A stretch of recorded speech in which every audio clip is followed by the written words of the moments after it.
Hi there, Chevy owners. Today in your 2015 Chevrolet Express van, we're going to be taking a look at and showing you how to install Redarc's Tow Pro Liberty trailer brake controller. To assist us with this installation, we'll be using kit ETBC7 and Redarc's universal harness. Now there are two versions of this Redarc. You can buy the Redarc with or without the installation cable. This is a proportional brake controller, so you'll notice if I go up to 10 here, even though I'm holding the brake, we have nothing because it's not detecting any inertia. We're gonna go ahead and get a little speed, and look at that, it detects that inertia. Now we are turned all the way up, and you'll get feedback from the color of LED there based on how much output you're getting. 0 is gonna be no output, with 10 being maximum output. Our blue color is no output, while red is the max. And you can see as we increase that there, you'll get a shade between the blue and the red as it starts to ramp up that voltage. And this operates just like your typical brake controller, so you can set your output with that. And if you press down on the button, we get our manual override, which is a lot of times you have a manual slide. That's very useful for straightening out your trailer. If your trailer starts to sway behind you, you can actually hold down that button just for a brief moment. And what that does is it applies just the brakes on our trailer. So if we're driving along and our trailer's swaying like this, if you apply the brake on your trailer, what that's gonna do is it's gonna make your vehicle wanna go and your trailer wanna stop, and that separates you. When you pull it taut like that, it pulls your trailer in a straight line. So you can use that to help mitigate sway. And your output on the manual button is dependent upon the settings. So you'll see if I hold the button down, as I turn it towards 0, it becomes less output, with 0 again being no output whatsoever. So you can kind of control how much of that manual output you have. But again, it is the same number as what your just regular driving around is. So depending on the weight of your trailer, you just want to set it. Our Tow Pro Liberty here is designed to work with trailers up to 2 axles. If you have more axles on your trailer, then you might want to consider upgrading to the Tow Pro Elite to get the same slim design of just this little button here, but be able to have that full output for those bigger trailers. The Tow Pro Liberty here, this is it. There is no other settings. You just get your output control, your manual button, and you get a very discreet package that looks very nice when installed in your vehicle. We'll begin our installation here at the front of the vehicle. The first thing you would want to do is verify if your vehicle has a tow package or not. So if you do have the tow package wiring, you would find it behind your carpet here. Peel that back and there'll be your factory harness and stuff there, and that's where you would locate it. There would be 4 blunt cut wires if you did have it. This vehicle does not have a tow package, so there was no connectors or anything in the back, so a 4-pole kit had to be installed, and we sell those custom fit kits here at eTrailer. We already put that on. And to get all the wiring up here, since this vehicle doesn't have a tow package or anything, we also use kit ETBC7, and that'll take all the wiring that you'll need to wire up a brake controller, as well as get a 7-way mounted at the back of your vehicle and functioning. So we are going to be using that since we don't have a factory tow package. Before we get into the wiring though and hooking it up, let's go ahead and get our module mounted up. So to get our brake controller mounted up, we're going to go ahead and take off this panel here. If you look underneath, right here on the left and on the right, you're going to have 2 screws. We've already removed those, just 10mm socket to zip those out of there. Once you've removed both of those, our paneling just pulls off of here. So just kind of pull outward.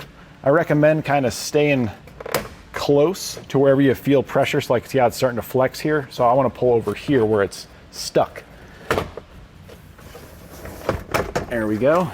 And we'll set this off to the side. With that out of the way, we're going to have a lot more room to work to mount up our components. So I've already mounted up the module. I mounted it right there.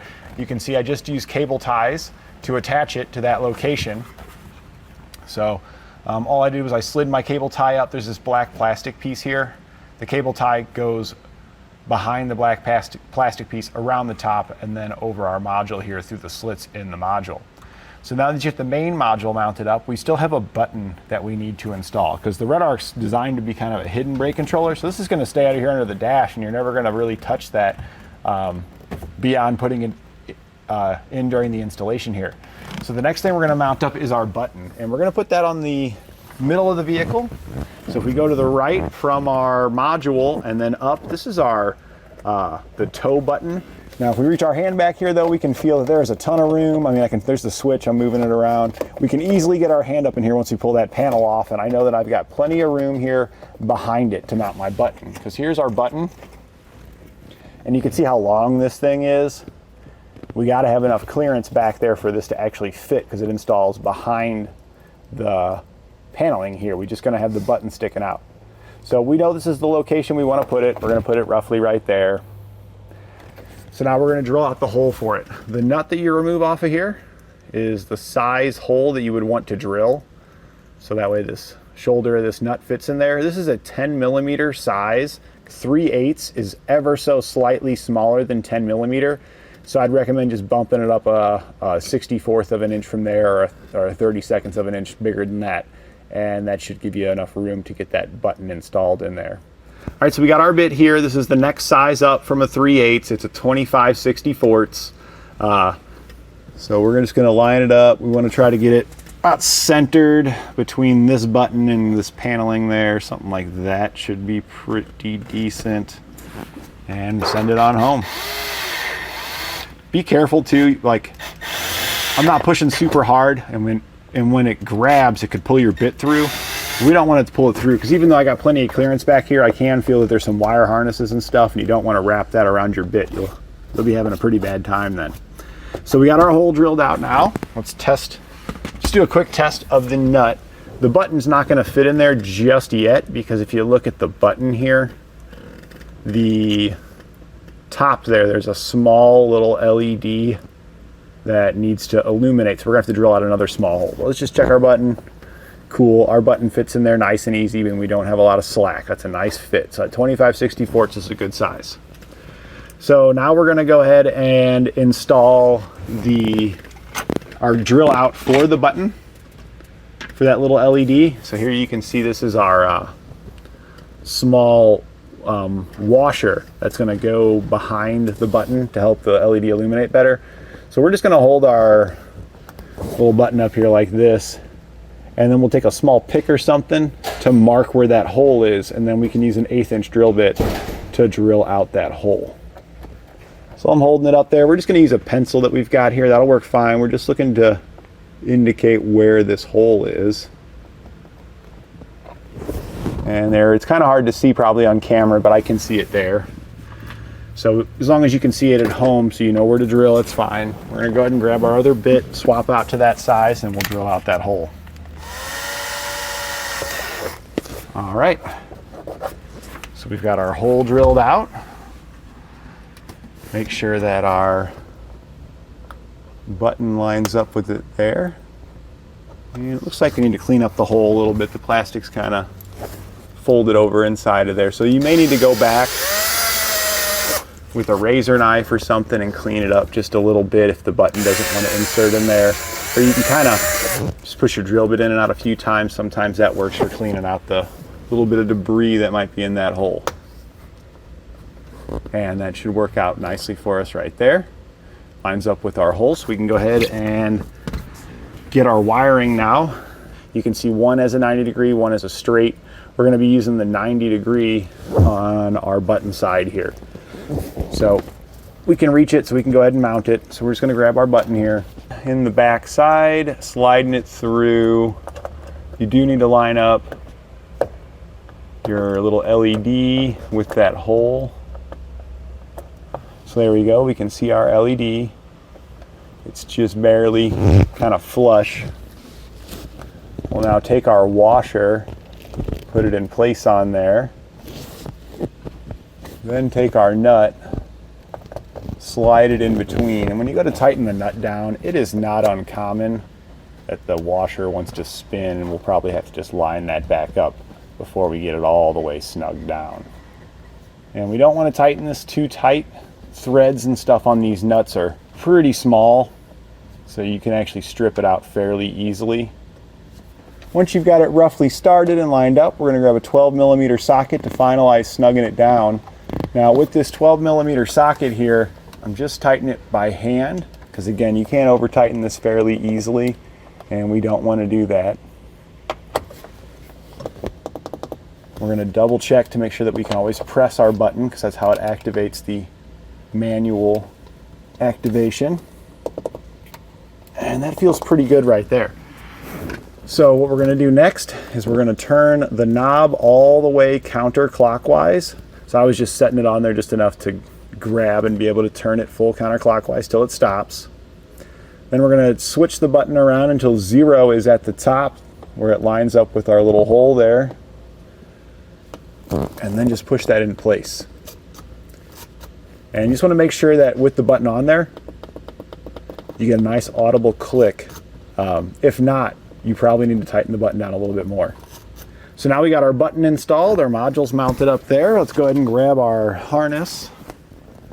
So we're just gonna undo this. We're gonna grab our 90-degree side, plug it into our button, then head over to route the rest of it to the module and then plug that one in. Now your TowPro Liberty modules, they actually do not come with a harness that allows you to hook it to your vehicle whatsoever. You don't even get the connector end. So you will have to purchase that separately. We do have one of those that we're going to be using. If you get the TowPro Elite Edition, it does come with the harness. So you might just want to look at that, see what the cost difference is, and if the extra features of the Elite kind of lines up with what you're wanting to do, you'll get that harness with it. All right, so we got the button that we just plugged right into the back, or plugged our cable right into the back of the button. Now we're going to take the other end over here to our module and plug it in. I'm just bringing that around, plugging it into our module here. It can be a little stiff of a cable sometimes to work with. There we go. So we've got that plugged in. All the excess we'll be using cable ties to secure up here out of the way back behind our module. All right, so that is all the components you'll get in your Redarc kit hooked up. So this is the extra component that we were talking about. So we're gonna go ahead and open this up. If you look on here, we've got 4 wires. This is your typical setup for a brake controller. We've got blue, which is the output from the brake controller. This is what actually sends it out to go back to activate your trailer's brakes. Red wire is going to be the vehicle's brake signal. So this is what tells the brake controller that you're pressing the brake. Black is just power. That'll power up our Redarc module. And white is just ground. So if you have the blunt cut wires, those blunt cut wires for the factory tow package will wire directly to these. You'll have 4, and it will be exactly these 4 circuits that the vehicle is providing there. So you would just hook it up by function for each of these colors, so that way it would work. Now we don't have that. We don't have a tow package, so we're using kit ETBC7. I've already got the wires running. We'll cover that here, but we're going to go ahead and start hooking them up. So on the wires that we've run here, the red wire is our brake signal. This one actually is not part of the ETBC7 kit, but we'll be showing you how to make that work as well. And then the black and white wire you see here is from the ETBC7 kit. The black wire is going to be the module power, and this white wire is actually ran all the way back to the 7-way connector. This is going to be the output, so we're going to hook this to the blue wire. So I've got some excess here that we're going to be trimming back. We'll just get our wires here. This is where our module plugs in right there, so we've got more than enough wiring here to be able to make this run. We'll probably make a nice path there that keeps it out of the way, something like this. So we're going to trim our wires off here. Now these wires, as far as like the power wire, when I ran the wire, I don't have it hooked up to the battery yet. I ran it over towards the battery, so that way it's there. But if you hook it to the battery, that means this wire is going to be live. So now we've trimmed them back, we're going to strip back each one of these and start connecting it to our harness that we've got here. So now we're going to hook them up. We're going to use these butt connectors. Now you do not get any butt connectors with your TowPro Liberty or with that other harness. So if you're hooking this up to a factory tow package, you're going to have to provide your own butt connectors. If you're hooking it up to with the ETBC7 kit, you will get some butt connectors in there, and that's what we're using here. We're going to go ahead and just start with the power wire here. So we're sliding that over our power wire, crimping it on there. And on the other side, the power circuit is our black wire. These do come pre-stripped, so you can just pull the end off of it there. That'll slide in. to our butt connector, and then we can crimp that down. All right, so that one is good. So we're just gonna move on to the next one. The white wire that we had routed here, again, this white wire is the output that's going all the way back to the 7-way connector. This is what's gonna send the voltage directly to your trailer's brakes. So this needs to hook to the output wire from our Redarc module, which is going to be the blue circuit. So next we'll just grab the blue wire, pre-stripped, so just peel that off of there. Slide that in, and then make your connection there. This red wire is one that I ran myself from a fuse under the hood. You can find your brake signal there under the hood.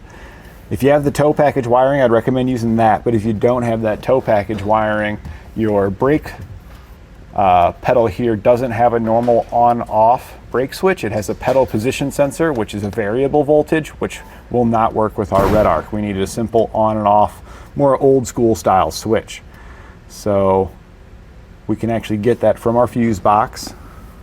So that's what we did, and we'll show you that there here when we get outside. So we're just crimping that on there. And then we're gonna crimp this to our harness's brake signal input, which is the red wire on our harness. Now for the white wire here, just gonna peel that back. We're gonna slide that into a ring terminal, and then we'll connect that to ground. Now if you have the factory tow package, you just use a butt connector and hook it to the ground wire on your tow package wires. But if you're doing the ETBC7 kit to get it hooked up, this is how we're gonna do it. This ring terminal came with our ETBC7 kit. All right, we got that crimped on there. And I think for our ground circuit, we are probably just going to run a self-tapping screw right into maybe this panel here, or we may run it to this side and then do it from the side, because this piece right here, this flat surface, is where our covering goes, so we can't put it on the outside of that. But the bottom side here would work pretty well, so I think we're going to do that. This is a little bit of a flimsy piece, so just be careful when running your screw into it, because it is probably going to bend some when you're trying to do that. We're just going to run it straight up into the bottom there. So we're going to grab our self-tapping screw and an 8mm socket. You can slide it through your ring terminal first if you want. I'm just going to get the hole started since this paneling. I'm going to have to hold it since it's kind of flimsy.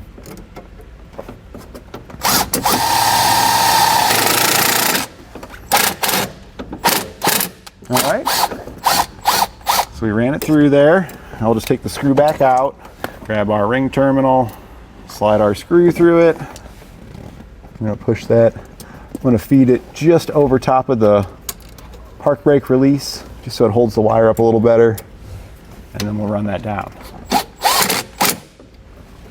Okay, that's good ground connection there, so we can go ahead and take our harness now, and we're going to plug it into our module. We'll be cable tying it likely to this factory harness here to keep our wiring up and out of the way. There we go. And again, we're just going to be securing all this wiring with a cable tie. So now we're outside the vehicle. This is the driver's side. The opening that we're looking at here has the power steering reservoir right here, the brake reservoir right there, and there's your fuse box right there. So we're just in front of the driver's seat here under the hood. I already pulled the fuse box cover off because that's where we're going to hook to our battery, is to one of these studs here. You can hook directly to the battery, but it's all the way on the other side, so it's a lot longer run of wire. And in the ETBC7 kit, you may not have enough, because this excess black wire that you see I got here is all the wire that we had left. So we got kind of just enough to be able to hook up this last little bit here with what we've got. So we're going to use a 10mm socket to remove the nut off of here. Be careful when you're doing this, because this is live. So we're just going to do it first just with the gun, and then I'll reach in there by hand, just because it's such a long run. It's easy to accidentally cause a short. All right, we got that plenty loose. I'm also going to get my wires in my hand so we can try and do this quickly. So we got both of these here. Slide the nut off, slide your circuits on, and then just snug it on down. All right, so we got that most of the way snugged down. We're gonna go ahead and grab our gun now again. And again, be careful. Try not to touch anything with your gun except for the one spot you wanna be on our nut there. So here we are inside again. There's our button. And if you look at the button, you can see it's flashing between green and blue. That is indicating that it is powered up, but it needs to be calibrated. Because since this module can be installed in any orientation hidden behind our dash, we now need to drive the vehicle so it can learn the position that it's in, so it knows the proper movement and inertia to be able to detect to be proportional. But we can still check to make sure too, if you are installing the ETBC7 kit and stuff like that, you can go ahead and apply your brakes. So our test box is here. We'll see the brakes move. You will want to make sure you got it turned all the way up to 10, because if you're at 0 and you press the button, you don't really get any output. It's just nothing. So all the way maxed out with 10, hit our button, and it is sending an output to our brakes. So at this point, all we need to do is go drive it to get it to calibrate. I do recommend having a trailer plugged in, so that way you can get this light feedback, because as you're driving it, the light that's flashing from green to blue will slowly become more blue and less green the closer it gets to programmed, and then it'll be solid blue once it's fully programmed itself.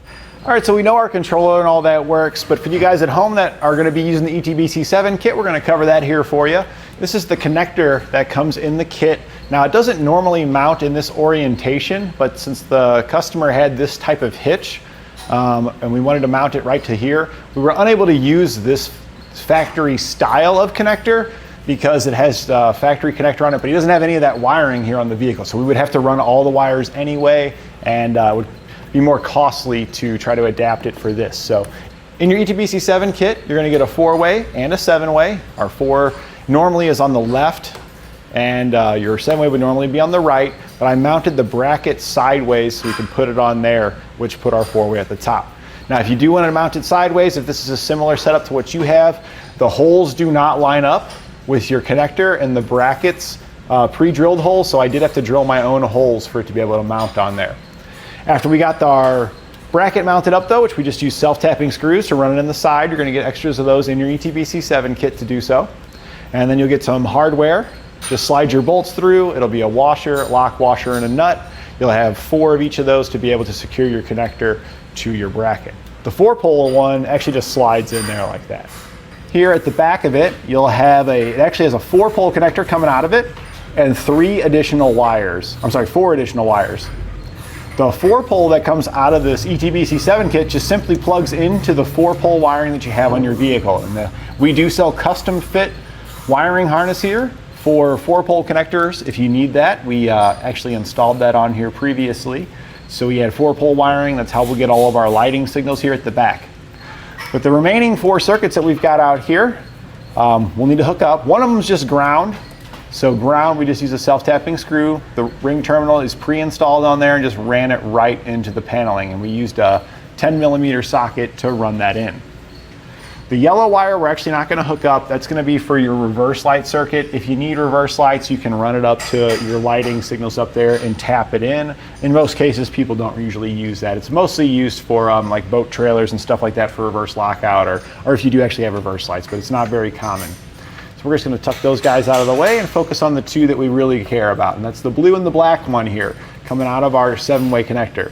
Blue is going to be the output from the brake controller that's coming back here to turn the brakes on our trailer, and black is going to be the auxiliary power circuit, so if your trailer has a battery or anything like that, it'll trickle charge your battery.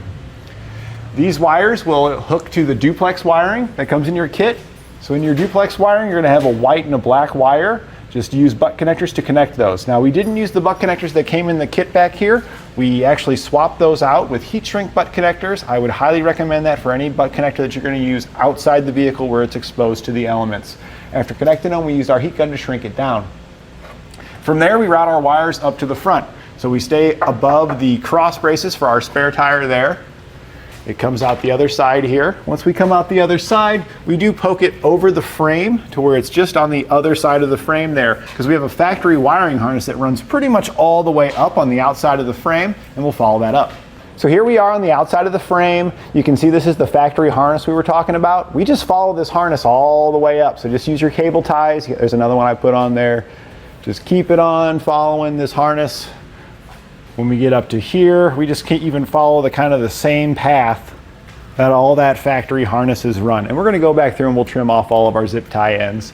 But you wanna make sure you get everything nice and secure where it's not gonna get damaged by anything. So that's why I always recommend following your factory harness, because it's routed in a way that's gonna avoid hot things like your exhaust and moving components like your steering and suspension. Now, once we get past the body mount located right there, if you peel back on this rubber piece, you can actually see where the harness continues on. You can just poke most of your wiring up in there, and then we can head back up top in our engine compartment. We should be able to reach down and grab our wiring from there. All right, so down in that area there where you see that factory harness, that's exactly where the little rubber piece was. We just reached out and pulled it up. Here's our wiring here. I pulled it up so it was kind of tight to the bottom of the body to keep it away from our suspension components. Then we just go up to the factory harness up here and we secure it with a cable tie there. Now from here, we do have to cut the gray duplex off from here onward to the rest of our wires. So once you get to this point, we don't want any more duplex on it because they got to branch out from there. The white wire routes inside because that's the brake output. We hooked that to our Redarc's brake controller's blue wire. The black wire here will go over to a couple of circuit breakers, and we just mounted these circuit breakers right here using self-tapping screws that come in the kit, just ran it right in. The wire coming out of the duplex goes to this one over here because this is the 40 amp breaker. Our 40 amp breaker in our kit is the one that we want to use for the charge line that's going back to the 7-way connector. You'll also get a 20 and a 30 amp breaker in your kit. We chose to use the 30, but you can either one will work. The more axles your trailer has, the higher breaker you would want. We just put the 30 in there just in case you ever upgrades to bigger trailer and stuff like that down the road. So this one, we used the small ring terminals in our kit. We attached it to the silver post, and this runs inside. This is the black wire that we hooked up to the black wire on our Redarc to power it up. And you'll tighten down these nuts here using a 3/8 socket. The bronze posts are the battery side of our circuit breakers, so both of those run down and will connect to the fuse box on the battery. You saw us hook that up, but this is the part where I tell you you don't want to hook those up until the very end, so that way your wiring's not going to be live on either of those while you're getting everything set up. That's kind of the last connection you'll want to do. So now we need to get our brake signal, and now if you have the factory harness inside, you don't need it, but for our ETBC7 kit here, we need a way to get an on-off signal when our brakes are present. And there's an upfitter fuse that's located here. This is designed for auxiliary outputs, such as your brake controller. There's a 15 amp fuse installed in there. It's fuse number 68. Now, what we did is we actually pulled that fuse out of there, and we're using this fuse harness here. Let me just pull that out of there. This little fuse tap harness, you'll take the fuse you pull out and put it in the bottom row. In the top row, this is for whatever we're going to be using the circuit for, and we're just using it for the brake signal, so I just put a small 5 amp fuse in there because there's not a high amperage circuit that we're running there. So this just needs to poke back into the fuse hole that we had removed it from, but it is important you insert it the correct direction. One of those 2 prongs in there for your fuse is the hot prong, the other one is the output. We want to make sure that the hot prong goes on this side here. The output is the side that has the wire coming out of it. So I've already tested, and it is this side here. If you wanted to test this at home, you would use your test light and have an assistant turn the key on and hold the brake down, and then you can touch the prongs with your test light to see which one lights up. But we know it's the one towards this side right here, closer to this stack of fuses. So we're just going to slide that back in there, and that'll ensure that we get proper circuit protection, that the power goes up, it travels through our 5 amp fuse and out this wire, which we just route inside and connect to the red wire on our Redarc harness to get that brake signal. We've got our Redarc installed, and I do have our test box plugged into it, so that way we're going to get some feedback. And you'll notice here as we drive, every time I hit the brake, it's going to get a little bit less green and a little bit more blue. You want to drive in a straight path, maybe get up to about 15 miles an hour, and then hit the brakes. And that will help it learn its position. But we're already off, we're at about 50% blue and green on time now, so we've gone a pretty good long way with just a couple of presses there. So let's just head back towards the shop now. All right, and there it is, solid blue. So it was about 8 brake presses. Probably took us maybe 2 to 3 minutes to get it programmed, but it is now solid blue, which means it knows its orientation, it's ready to work. And that completes our installation. of Redarc's Tow Pro Liberty trailer brake controller on our 2015 Chevrolet Express van.